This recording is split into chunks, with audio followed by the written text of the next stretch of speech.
I'm a huge fan of fruits because they're really great to snack on, great in antioxidants, great all around to give you just the vitamins that you need. And at the same time, I love that you just don't have to do much to them to actually just enjoy them as much as you can.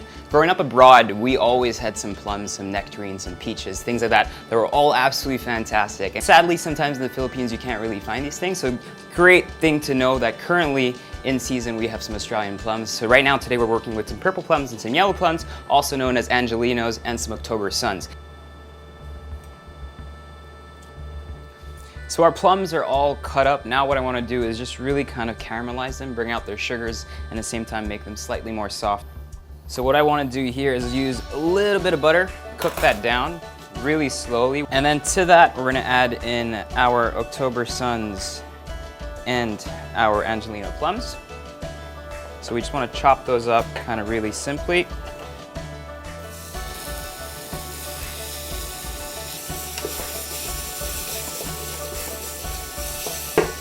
So as that's coming together nicely, what we're going to do is prepare a really kind of quick gluten-free compote to go on top of it. And then we're going to add in some gluten-free oats, a little bit of sugar if you want to as well. So we're going to start with a tad bit of butter as well. This time we're using just barely a teaspoon. To the butter, I'm adding some almond flour. So you just want a nice crumb texture. So the almond flour is nice and toasted. I'm going to go ahead and transfer that into a bowl here. Just that nice caramel color comes out. We're going to add in our other nuts right in here. So I'm going to take some of my pili, some of my cashew nuts. Once you have a good mixture of small and large chunks, we're going to go ahead and throw that onto our pan. And then to that, I'm going to add some of my gluten-free oats. And really just a tad bit of sugar, and then a little bit of sel de Guérande. As my gorgeous plums start releasing some great flavor and you see that you have a nice char on them, we're going to add a little bit of salt to it as well. This will just help release some of the water that's in there. And then we're going to put in a tad bit of honey. Once we see that the oats start caramelizing and everything's becoming nice and toasted and you've got that gorgeous caramel color all throughout, then you can mix that with our almond flour right here. And this is practically ready, so we're just going to go ahead and keep that to the side. And now we're just going to wait for these stone fruit to get slightly softer. I'm going to start prepping the ingredients for our fruit salad. So it's really simple. We're going to do the same thing, chop up our stone fruit. And to that, I'm going to add my October Sun plums. I'm looking for smaller pieces here. And you get something nice and balanced in each spoonful. Toss that all in together.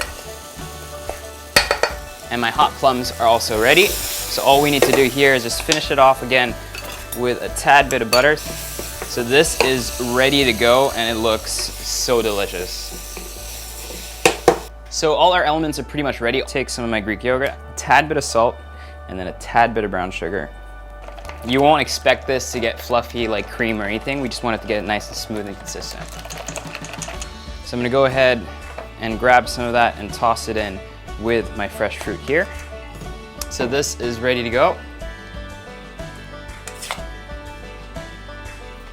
And then we're gonna go ahead and drizzle that with just a tad bit of honey. So these beautiful cooked down stone fruit. Then I'm gonna layer that on top with a little bit of my Greek yogurt. And then finish that off with our beautiful kind of mixed nut oat crumble that we have right here.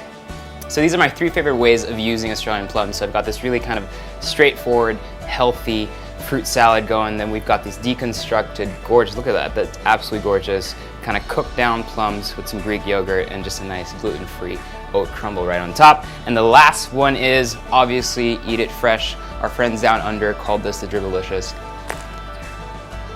I get it. Try it out.